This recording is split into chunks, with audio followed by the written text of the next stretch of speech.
Bonjour à tous, on se retrouve aujourd'hui pour discuter protection solaire. J'ai permis de vous faire un gros retour sur toutes les protections solaires que j'avais achetées et testées pour vous. Oui, c'est pour vous. Au fil de ces dernières semaines, mois, pour vous faire un retour assez complet sur celles que je trouvais vraiment bien. Je vous fais une vidéo sur les protections solaires, sachant que nous sommes donc le 29 juin, donc en été, et il va pleuvoir dans à peu près 3 minutes. Il fait un temps, mais c'est pas possible. J'ai allumé la lumière, je suis dans une espèce de pénombre comme ça. C'est vraiment déprimant ce temps, je sais pas. Alors, mes critères pour la protection solaire quotidienne, c'est-à-dire un écran de ville que je vais porter sous mon maquillage, ne doit pas faire de traces blanches, ne doit pas être lourd et gras parce que j'ai une peau qui est normale à grasse. Donc mon but premier, c'est vraiment de ne pas apporter vraiment de matière qui va faire briller ma peau plus que d'ordinaire au cours de la journée. Rester légère, bien me protéger évidemment, avoir une texture agréable qui pénètre vite, qui ne colle pas. Et que je vais pouvoir éventuellement me resservir aussi à la plage, puisque pourquoi pas, de toute façon je ne m'expose pas vraiment. J'essaie de toute façon, quand je vais travailler, je prends ma voiture, donc je ne marche pas à l'extérieur au soleil, je ne m'expose pas si je déjeune dehors entre midi et 2, je me mets à l'ombre. Donc j'ai pas la nécessité vraiment de réappliquer de la crème solaire si je suis pas en week-end à la piscine, à la plage, dans un parc. Je vais pas réappliquer de ma crème solaire dans la journée quand je travaille.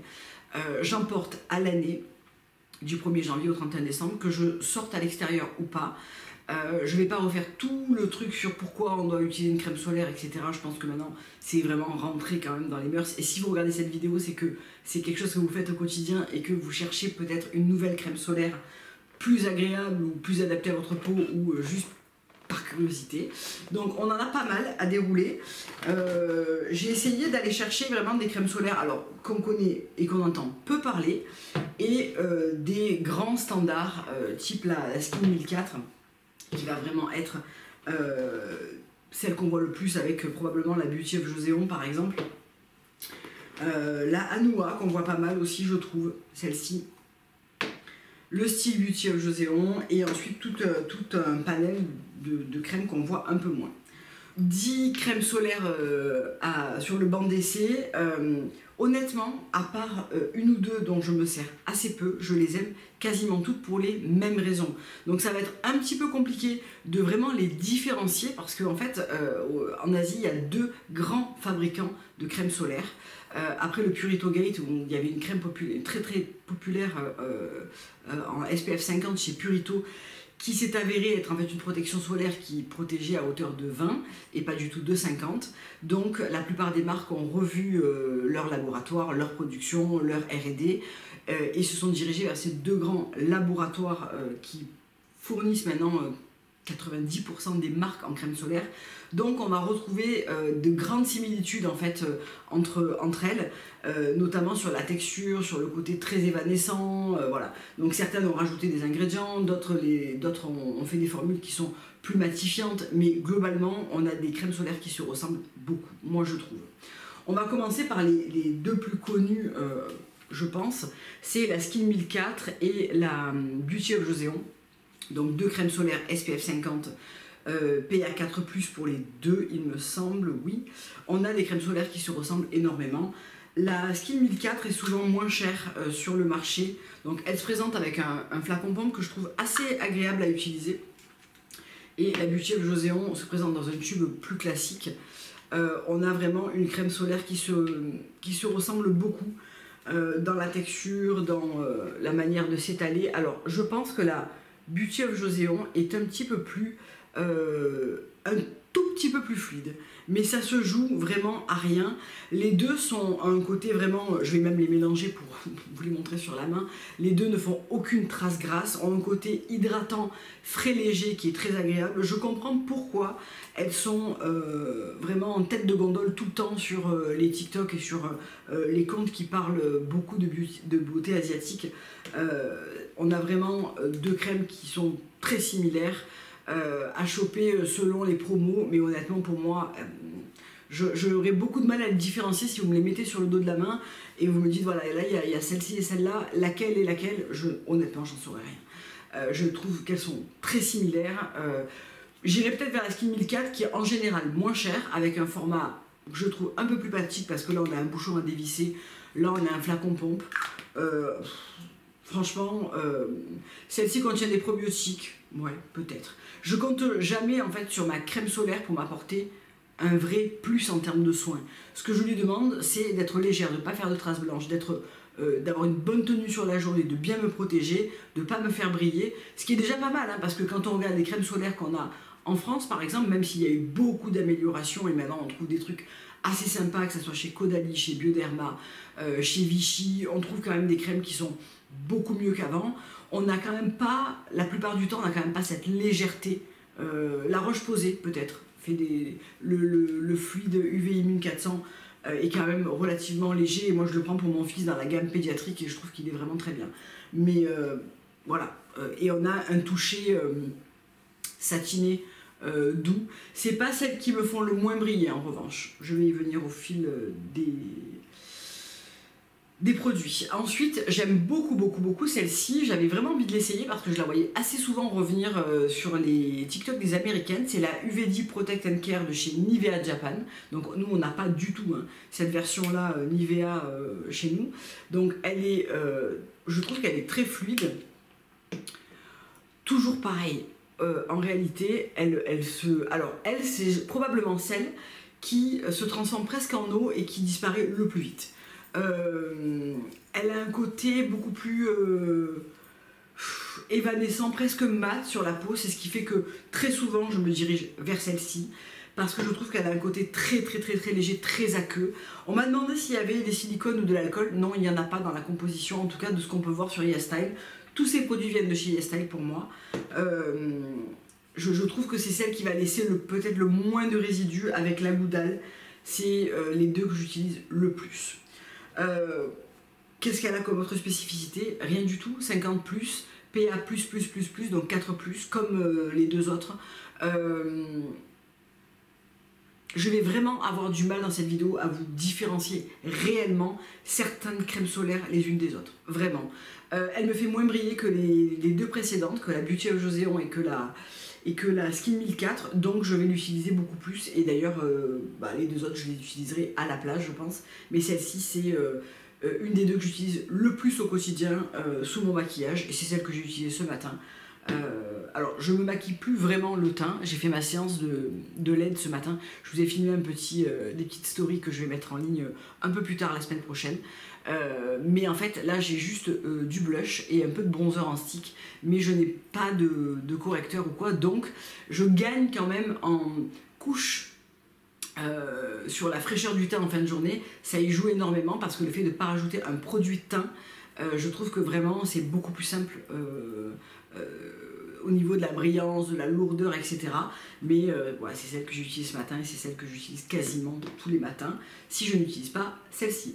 Celle-ci, c'est vraiment ma chouchoute. C'est la Green Tangerine Vita C Dark Spot Care Sun Serum de chez Goudal. Donc, on a un produit qui est un petit peu particulier là par rapport aux autres. On a un SPF 50+, et un PA 4+. Et on a une crème solaire qui est en fait un gel, je crois qu'il ressemble un petit peu au Beauty of Joséon dans la gamme, dans la version sérum. On a un gel qui a des toutes petites, vous le voyez là, des toutes petites particules billes qui vont éclater sous le massage. Donc là, aucun risque d'avoir des traces blanches puisque c'est un gel complètement transparent, mais qui contient des actifs anti-taches. Et de la vitamine C. J'aime énormément ce sérum, je trouve que c'est celui qui a la notion, la plus grande notion de soin à l'intérieur qui va vraiment apporter un plus. Il est aussi bien plus cher par exemple que la Nivea Japan, celle-ci dans les 15 €, celui-là dans les 24, mais on a une vraie dimension soin et une dimension soin qui moi m'intéresse dans le fait de vitamine C et anti-dark spot. C'est ce que je vais chercher en priorité. Et on a un fini qui est mat. Pour moi, la grande gagnante de tout ce banc d'essai, ça serait vraiment celle-ci pour le côté soin et texture assez innovante qu'on ne croise pas tous les 4 matins. Je pense que c'est aussi celle que j'ai le plus utilisée, je dois être à peu près ici.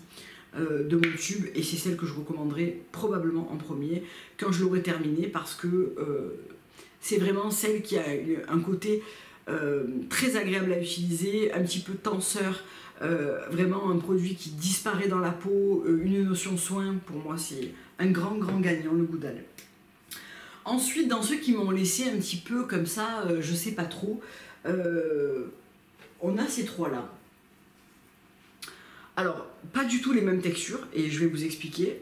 Tokobo, j'avais pris un duo sur YesStyle avec celle-ci qui est la Bio Watery Sun Cream et la Tone Up. Alors la Tone Up, ça vous fait le teint mauve pâle, extrêmement bizarre. Alors à moins que vous ayez la peau très claire et que vous recherchez vraiment ce côté très blanchissant à l'asiatique, passez votre chemin. En revanche, celle-ci est pas mal. Elle est un peu trop, elle me fait trop briller, mais la texture est géniale. Alors on va commencer par celle-ci. Je l'ai pris parce que je l'avais vue sur le blog de Baiti Ali qui en parlait dans une version, il me semble que c'est sur ce blog que je l'avais lu, pour le côté matité. J'ai pas trouvé, alors elle ne me fait pas plus briller que d'autres, mais j'ai pas trouvé un côté matifiant intéressant, dans aucune d'ailleurs. C'est la Suncut UV Perfect Essence de chez Cosé. SPF 50+, et PA 4+. Donc elle se présente comme ça, un format assez généreux de 80 grammes. On a une crème qui a un peu plus de consistance.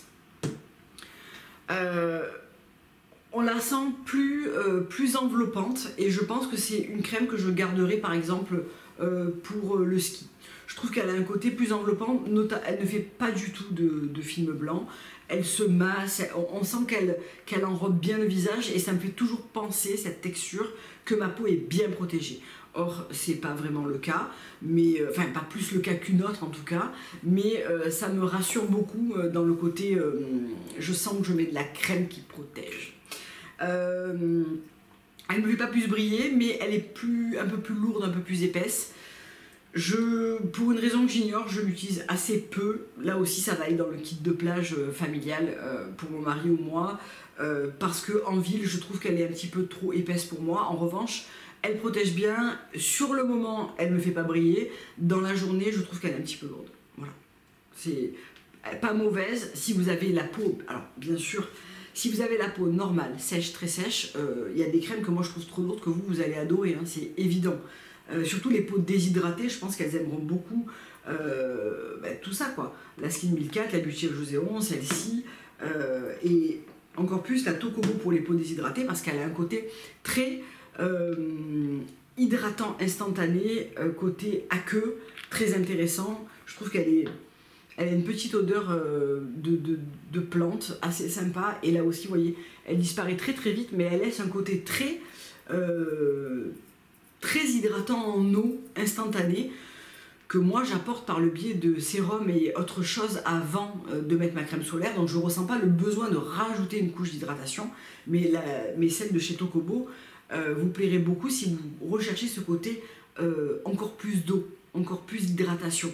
Je trouve que pour ça elle est assez bien indiquée. On est toujours sur un SPF 50+, PA 4+, et c'est la Bio Watery Sun Cream.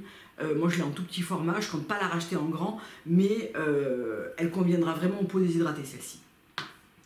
Ensuite j'avais testé celle de chez Celimax pour le côté Oil Control Light Sunscreen, j'ai du mal aujourd'hui, SPF 50 PA 4+. Celle-ci, oui, elle a un côté plus matifiant, mais dès lors que je vais mettre un petit peu d'autobronzant, etc., elle a un petit voile blanc qui me dérange. Donc l'hiver, elle me dérange pas, et c'est celle que j'utilise en général, mais l'été, dès que je m'autobronze, je la trouve, voyez, et d'ailleurs ça se voit qu'elle va avoir ce côté un peu blanc.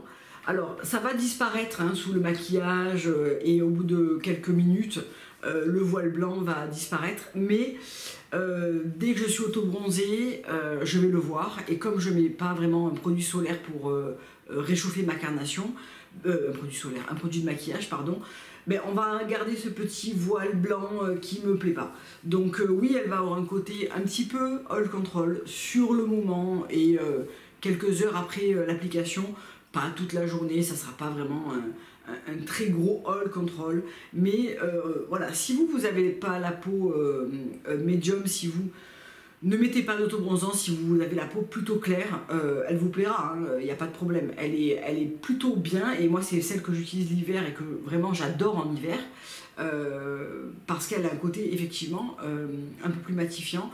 L'été, je trouve que le petit voile blanc qu'elle va laisser, il va finir par se voir. La Earthleaf Silky Moisture Sun Cream de chez Earthleaf, de chez Anua.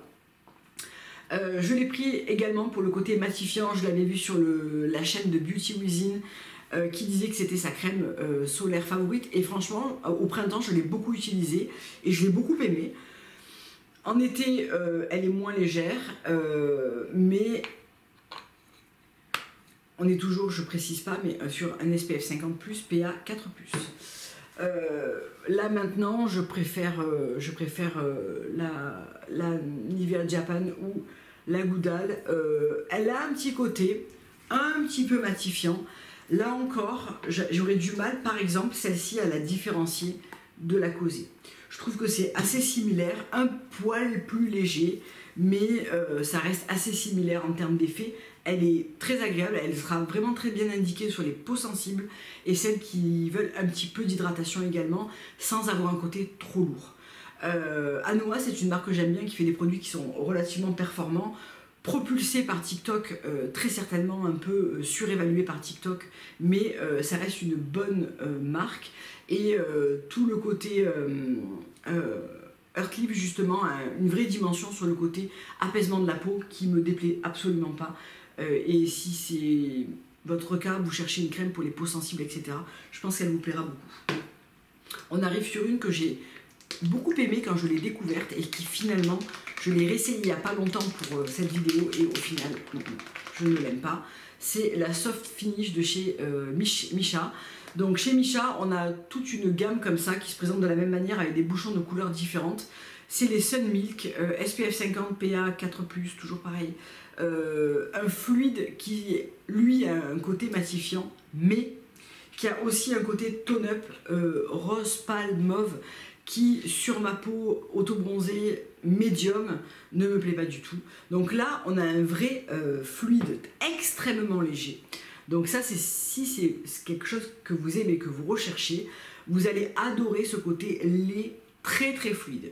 En revanche, c'est pareil, dès que je m'auto-bronze, eh bien, on va avoir un côté, et vous le voyez là, blanc, rose, laiteux, qui va rester, en tout cas moi sur ma peau.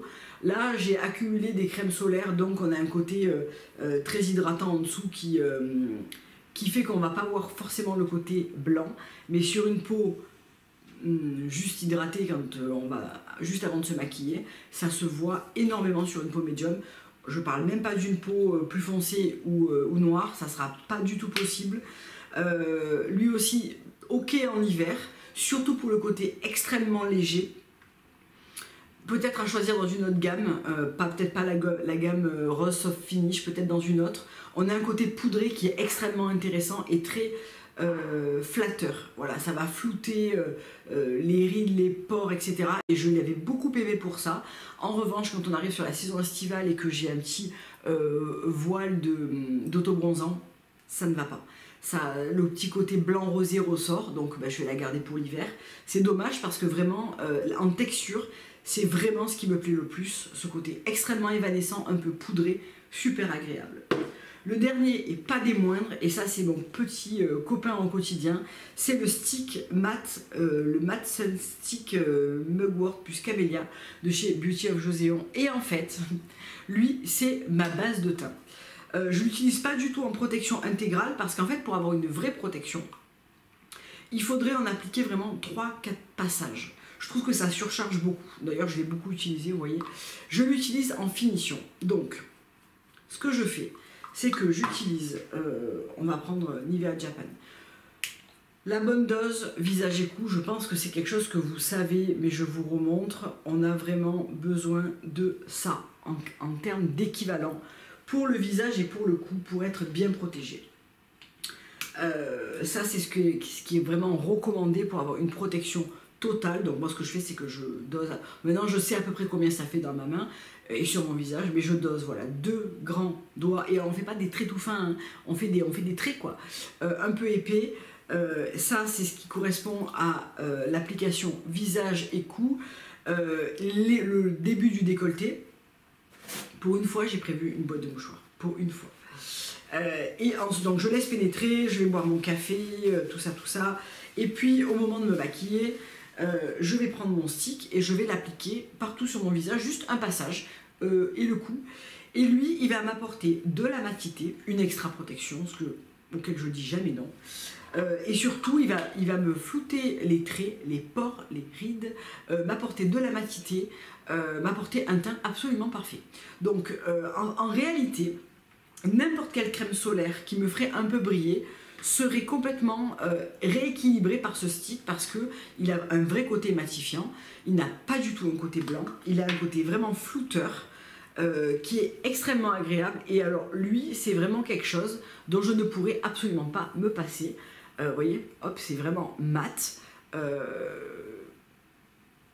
Et il est ultra agréable, il surcharge très peu, malgré le fait qu'on sent qu'on en applique quand même. Et il va être génial aussi à la plage, en vacances, sur une cicatrice. Les sticks solaires, vraiment, moi ce que j'adore, c'est la finition, la retouche et surtout un endroit précis. Vous avez une cicatrice, les joues qui peuvent morfler un peu plus avec le nez par exemple pour faire une retouche dans la journée. Pour mon fils par exemple, alors je n'utilise pas du tout celui-là sur lui, j'utilise celui de La Roche-Posay, mais c'est quelque chose qui est extrêmement pratique pour lui, pour faire les lèvres, les joues, des fois, ne serait-ce que faire, j'ai pas la crème solaire sous le coude, je mets juste le stick dans le sac, faire la nuque par exemple, qui est toujours un endroit qui manque de protection, parce qu'on met la casquette et on pense pas à la nuque, c'est hyper pratique. Des fois j'en mets aussi sur le dos des mains par exemple.